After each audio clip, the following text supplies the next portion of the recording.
بسم الله الرحمن الرحيم. السلام عليكم ورحمة الله وبركاته. How are you, my students? I hope that you're happy and healthy and ready for today's lesson, which is Unit 3 speaking. But before we do that, let's revise what we previously took in the reading lesson.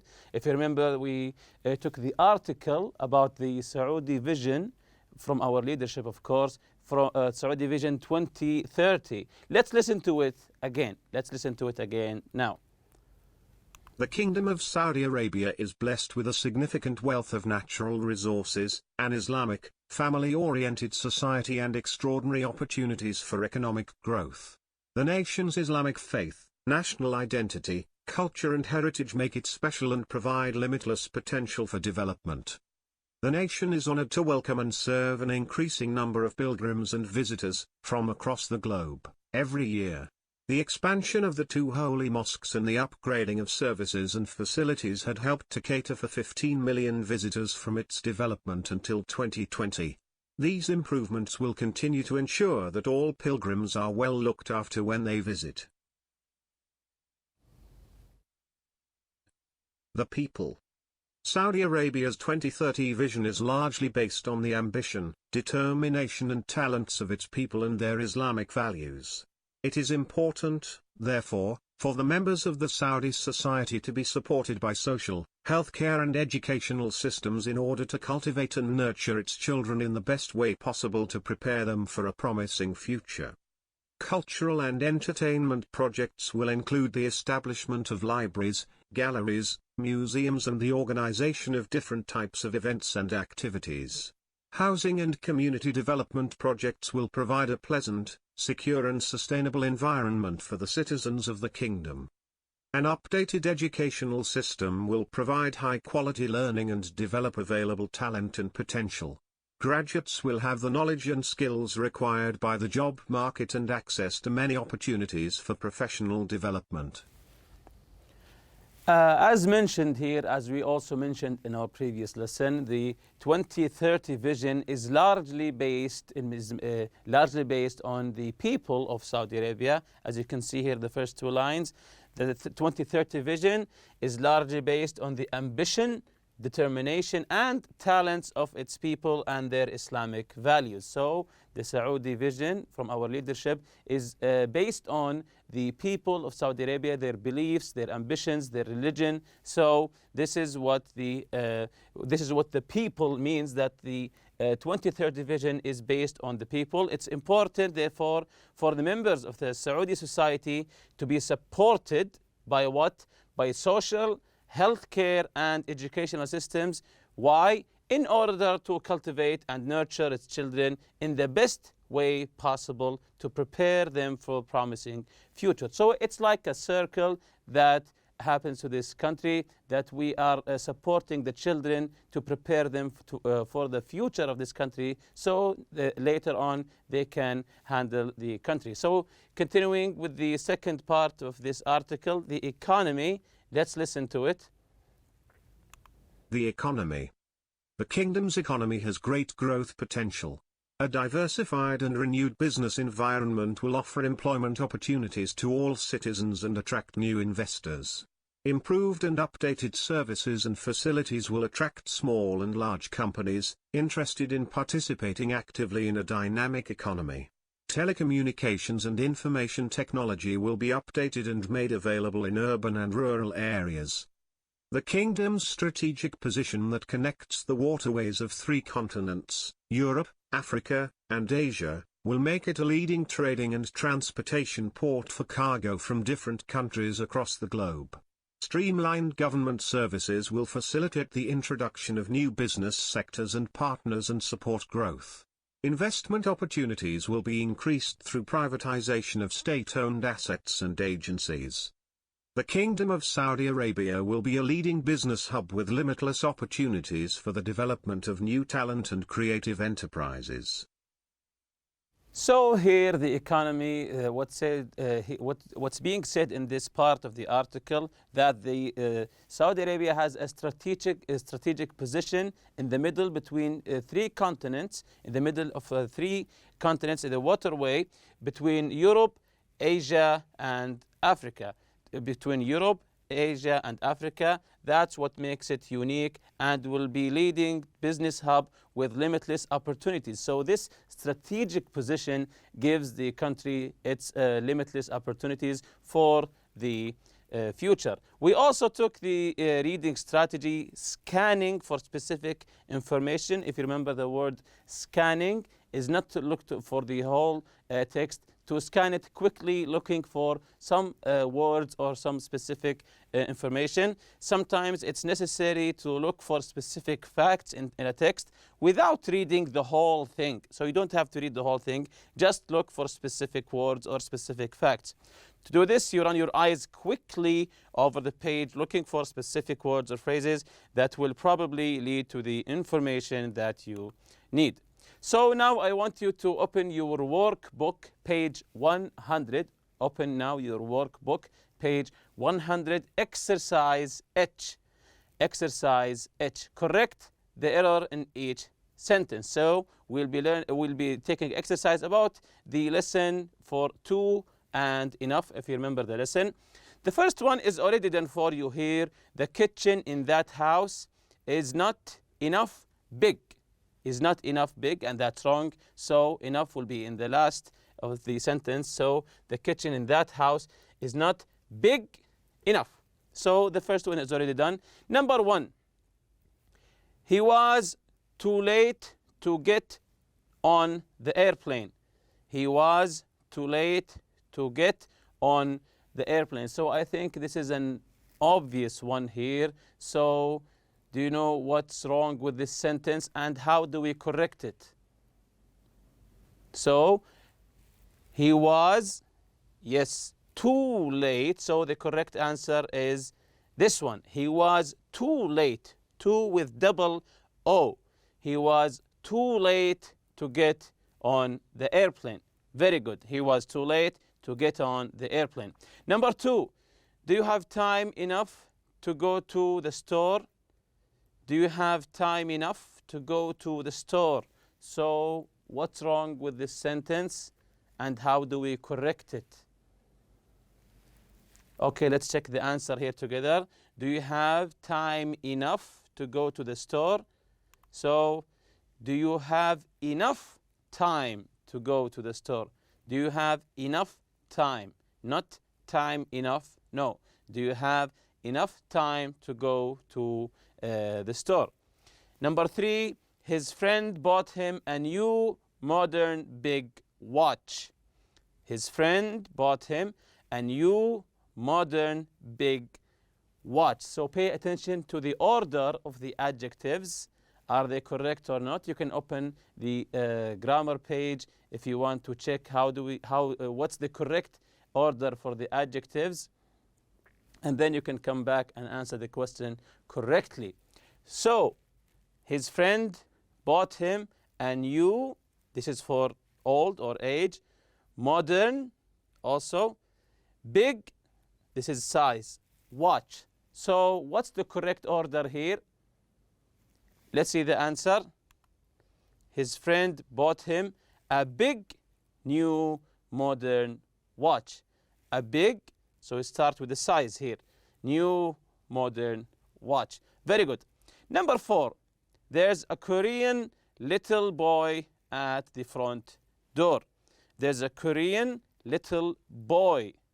So we're describing the boy using 2 adjectives, a nationality and size here.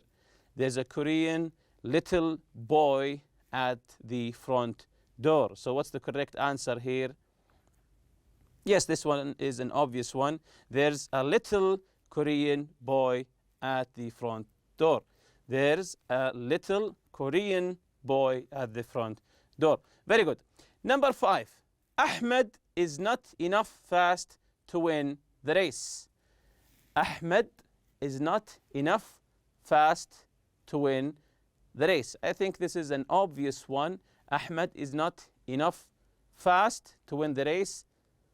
Does enough come before the adjective or the adverb? Of course not. So we say Ahmed is not fast enough, very good, to win the race. Ahmed is not fast enough to win the race. Number 6, we had an Indian delicious big feast for dinner last night. We had an Indian delicious big feast for dinner last night. So this one has to do with the order of the adjectives. So can you tell what's the correct order here? Let's see the correct answer.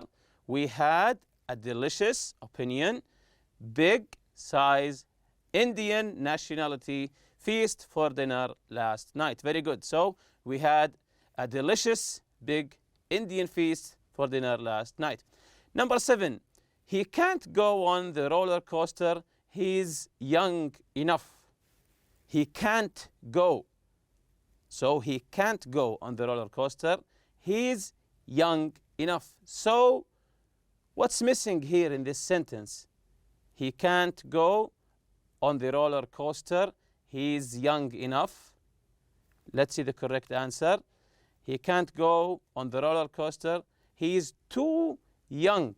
He's too young. Or you can say, of course, he's not young enough. Both of them are correct. Number 8, Wagner drives a old little cheap car. Wagner drives a old little cheap car. So what's the correct order here? Number 8. Let's check the correct answer. So Wagner drives a little old cheap car. A little old cheap car. Very good.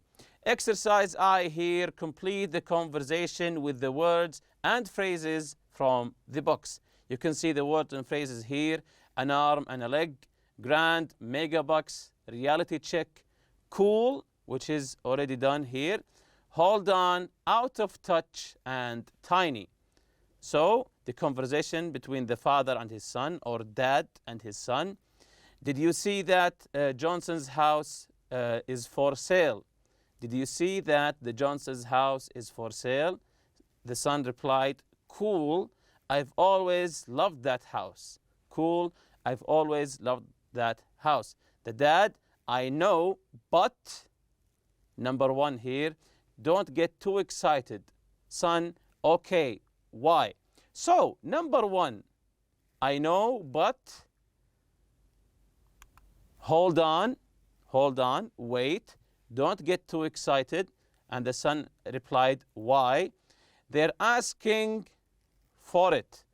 They're asking for it. So they're asking what? Very good. They're asking an arm and a leg for it. So what does an arm and a leg mean? What does an arm and a leg mean? Yes, it means that it's too expensive. It means that it's too expensive. They're asking for a lot of money for it, an arm and a leg. Really? How much? So the father replied, over 500. Number 3, over 500. Very good. Over 500 grand.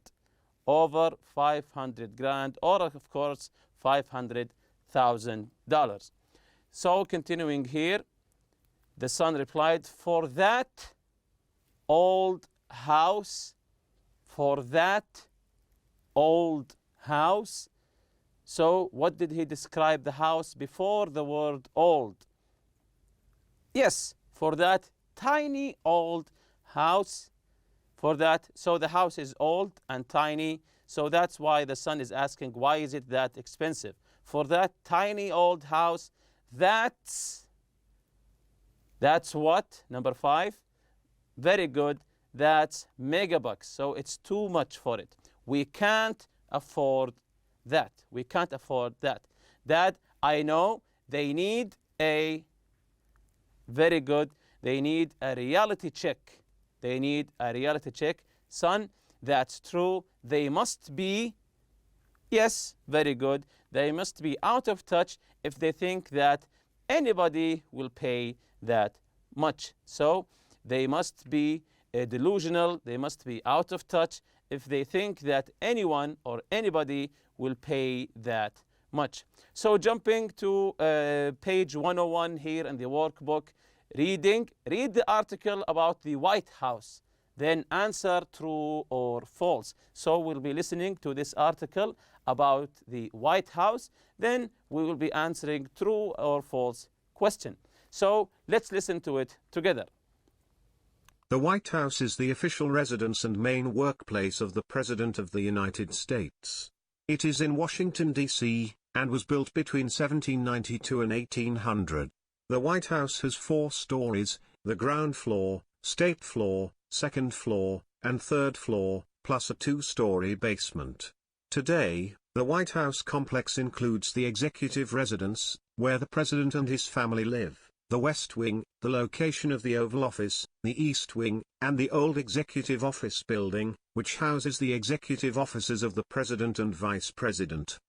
There are many famous rooms in the White House. The entrance hall is the primary and formal entrance. It is located on the state floor, and is entered from Pennsylvania Avenue. It opens to the grand staircase, which connects the state floor to the second floor of the building. There are 3 state parlors on the state floor of the White House, the Green Room, the Blue Room, and the Red Room.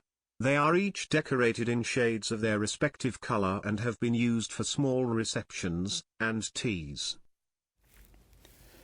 So before we continue here, do you know what the White House is? When you hear the word White House, is it just a White House? Yes, that's correct. The White House is the official residence of main workplace of the President of the United States. So it's not just any ordinary White House. When someone says the White House, it means where the President of the United States is staying and, of course, working. So continuing with the article of the White House. The East Room is the largest room in the White House. It is used for entertainment, press conferences, ceremonies, and occasionally for a large dinner. The White House's oldest possession, a portrait of George Washington that was painted in 1797, hangs in the East Room next to a portrait of his wife, Martha Washington, which was painted in 1878. The State Dining Room is the larger of 2 dining rooms on the state floor of the White House. It is used for receptions, luncheons, and larger formal dinners. The room seats 140 guests. The family dining room is also located on the state floor. The room is used for smaller and more private meals than those served in the state dining room. Today the President uses the family dining room less for family and more for working lunches and small dinners. Family dinners are usually served on the second floor in the President's dining room. So now that we have listened to the article about the White House, let's answer the true or false question. The first one is already done. The US President lives and works at the White House. This is true, as I mentioned earlier. Number 1, the White House was built 100 years ago. The White House was built 100 years ago. Is this true or false? Let's check the correct answer here. It's false. Number 2, the Oval Office is in the West Wing. The Oval Office is in the West Wing. Is this true or false? Okay, let's check the correct answer here. Of course, it's true. The Oval Office is in the West Wing. Number 3, you can only enter the White House through the entrance hall. You can only enter the White House just through the entrance hall. Is this correct or not? Let's check the answer here. Of course, it's false. There's more than one entrance to the White House. 4 here, the Green Room is decorated in green. The Green Room is decorated in green. Is this correct? Let's check the answer here. It's true, hence the name. The Green Room is decorated in green. Number 5, the portrait of Martha Washington was probably painted after she died. The portrait of Martha Washington was probably painted after she died. Is this true or not? Let's check the answer here. It's true. Number 6, the President's family usually eats dinner in the family dining room. the president's family usually eats dinner in the family dining room. Is this correct or false? So it's false. So jumping to today's lesson, the speaking here talk about a family using the future forms. Work in pairs. Think about your family or an imaginary family in your city or town in 2030. So try to imagine your family situation, your father, your mother, your grandfather, yourself, your brother, your sister. In 2030, what will be happening in that year? Make notes in the chart about members of the family, their age, jobs, plans, the area and the house they live in, technology and telecommunications, travel and entertainment activities, culture and education.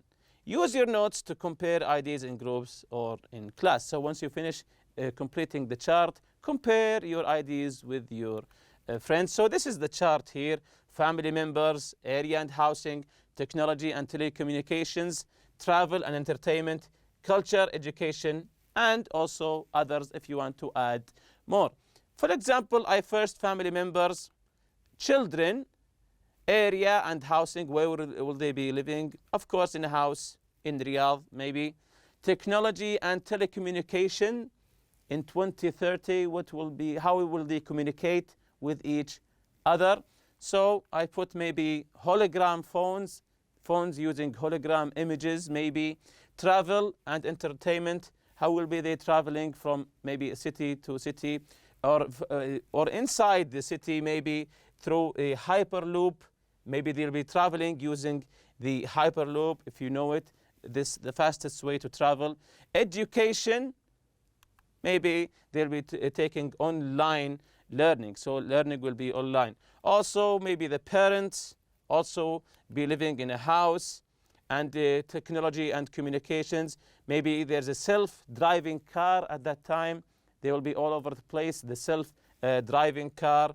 Travel and entertainment, maybe they will be traveling using the bullet train, and so on. You can continue with this chart yourself. Maybe you talk about your grandparents, maybe they're living in a farm, in the countryside maybe, and so on. And once you finish, compare your ideas with your friend.